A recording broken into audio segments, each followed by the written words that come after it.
श्रीहरी प्रेरणया श्रीहरी प्रीत्यर्थम. नमस्कार श्रोते हो. श्री पूर्णप्रज्ञ दर्शन या डॉक्टर व्यासनकेरे प्रभंजनाचार्य लिखित मूळ कन्नड ग्रंथाच्या मी केलेल्या मराठी अभिवाचनाच्या 37व्या भागात मी पुष्पा पुराणिक आपले सहर्ष स्वागत करीत आहे. श्री गुरुभ्यो नमः. श्री हरये नमः. व्यासाय भवनाशाय श्रीशाय गुणराशये रुद्ध्याय शुद्धविद्याय मध्वाय च नमो नमः. अभ्रमं भंगरहितं अजडं विमलं सदा आनंदतीर्थमतुलं भजे तापत्रयापहम्. आज पहिला मुद्दा आहे ईश्वर देवाची परवशता. यावेळी बद्री यात्रेच्या प्रारंभीच एक चमत्कारिक प्रसंग घडला. ते राज्य ईश्वरदेव नामक राजाचे राज्य होते. त्याने तलाव खोदण्याची एक योजना हाती घेतली होती. त्यासाठी एक उपाय योजनाही त्याने आखली होती. त्या योजनेनुसार त्याच्या राज्यात जो कोणी पाऊल ठेवील त्या प्रत्येकाकडून एक पूर्ण दिवस खोदकाम करून घेतले जाईल. या प्रकारे पैसे वाचवून प्रसिद्धी मिळविण्याची त्याची मनीषा होती. दुसऱ्यांच्या घामाने तलाव भरण्याचा त्याचा धूर्तपणा होता. तो गेले बरेच दिवस त्याचे ते कार्य चालू होते. श्री मध्वांनी आपल्या शिष्यांसमवेत त्या भागात पाऊल ठेवले. ते त्या राजाने पाहिले व त्यांनाही ते खोदाईचे कार्य करण्याचा आदेश देऊन आपला मूर्खपणा प्रदर्शित केला. त्यांची योग्यता समजून घेण्याचा विवेक त्याच्यापाशी नव्हता. त्यांनी पेहराव केलेल्या भगव्या वेशाचा अर्थ त्याच्या दृष्टीत आलाच नाही.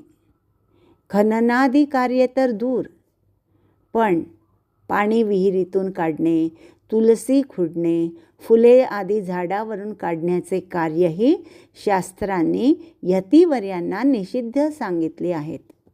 त्यामागचा उद्देश त्या योगे त्यांच्याकडून सूक्ष्म कृमी कीटकादी प्रती होणारी संभाव्य हिंसा टाळावी. तो यतिधर्मही होय. त्यांनी स्वतःसाठी आहार बनविणेही शास्त्रांनी निषेधिले आहे.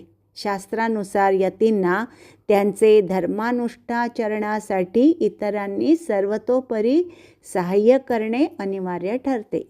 या संबंधी अज्ञ असणाऱ्या ईश्वर देवाने श्री मध्वांना खनन कार्यारंभाचा आदेश दिला. श्री मध्व म्हणाले, चालेल, परंतु आम्ही यती आहोत. आम्हाला हे कार्य अपरिचित आहे. तुम्ही ते कार्य कसे करावे हे आम्हास दाखवून दिल्यास आम्ही करू. तत्क्षणीच हाती कुदळ घेऊन ते कार्य करून दाखविण्यासाठी तो ईश्वर देव राजा सिद्ध झाला. कुदळ वर उचलून खुदाईच्या कामाला लागला. काय आश्चर्य! केवळ दाखविण्यासाठी हाती कुदळ घेतली असता तो ते कार्य करीतच राहिला. दिवसभर अखंडपणे. त्याने इतरत्र ढुंकूनही पाहिले नाही. श्री मध्व आपल्या शिष्यांसोबत तेथून निघाले. हा एक योगसिद्धीचाच प्रकार होय. याला वशित्व म्हणतात. या सिद्धीचे फल म्हणजे इतरांना आपल्या इच्छेनुसार कार्यरत करणे. श्री मध्वांचे वैशिष्ट्य म्हणजे अशा सिद्धी त्यांच्यासाठी अत्यंत स्वाभाविक होत्या.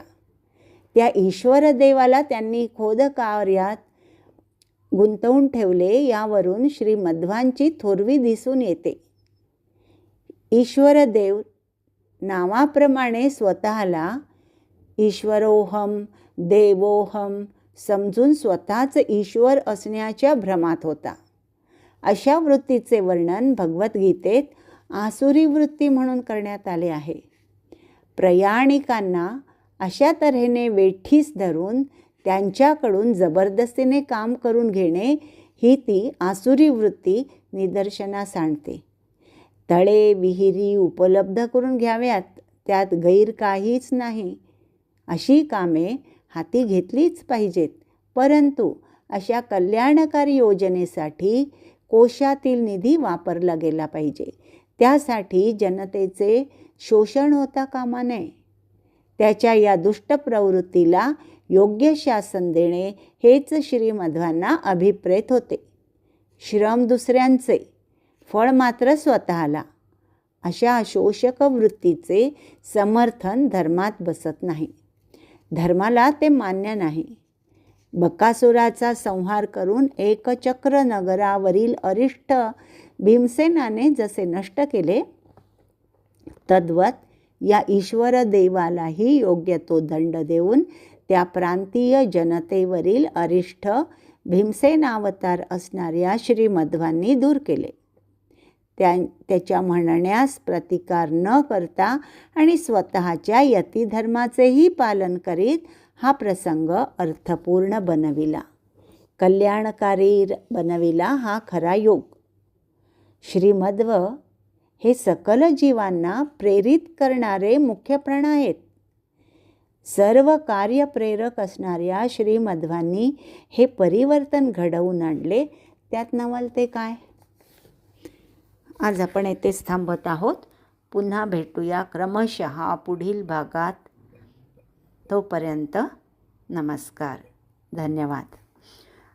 श्री भारती रमण मुख्य प्राण अंतर्गत श्रीकृष्णार्पणमस्तु.